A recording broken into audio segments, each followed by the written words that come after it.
অনুষ্ঠিত হলো ঢাকাস্থ চট্টগ্রাম সমিতির বার্ষিক উৎসব ও ঐতিহ্যবাহী মেজবান। রাজধানীতে বসবাসরত বৃহত্তর চট্টগ্রামের নানা বয়সী বিভিন্ন শ্রেণী পেশার মানুষ এতে অংশ নেন। প্রায় 3.5 ঘন্টার এই আয়োজন যেন ঢাকায় ছোট্ট একখণ্ড চাটকা। অনুষ্ঠানে বিভিন্ন ক্ষেত্রে অবদানের জন্য 5 বিশিষ্টজনকে দেওয়া হয় চট্টগ্রাম সমিতি পদক। তৌহিদুর রহমানের রিপোর্ট। রাজধানীর মোহাম্মদপুর শারীরিক শিক্ষা কলেজ মাঠে চট্টগ্রাম সমিতির আয়োজনে ঐতিহ্যবাহী মেজবান উৎসব।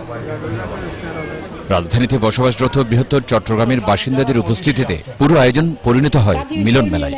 যোগ দেন মন্ত্রী, রাজনীতিবিদ, উচ্চপদস্থ সরকারি কর্মকর্তা সহ বিভিন্ন শ্রেণী পেশার মানুষ। আমরা চট্টগ্রাম সমিতি গঠন করেছিলাম ঢাকাস্থ চট্টগ্রামবাসীদের বিভিন্ন ধরনের সাহায্য সহযোগিতা করা, তাদের বিপদাপদের জন্য আমরা তাদের রক্ষা করার জন্য, তাদের এগিয়ে আসার জন্য।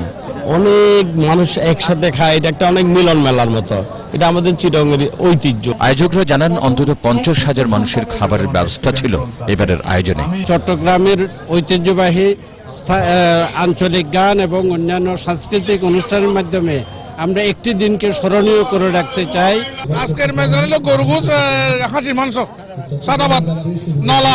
বিভিন্ন ক্ষেত্রে অবদানের জন্য সাংবাদিক আবুল মোমেন, নাট্য ব্যক্তিত্ব অধ্যাপক মমতাজ উদ্দিন এবং ক্রিকেটার তামিম ইকবাল সহ 5 বিশিষ্টজনকে দেয়া হয় সম্মাননা।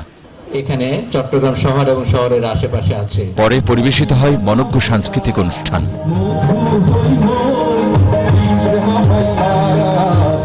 তৌহিদুর রহমান, 21 টেলিভিশন, ঢাকা।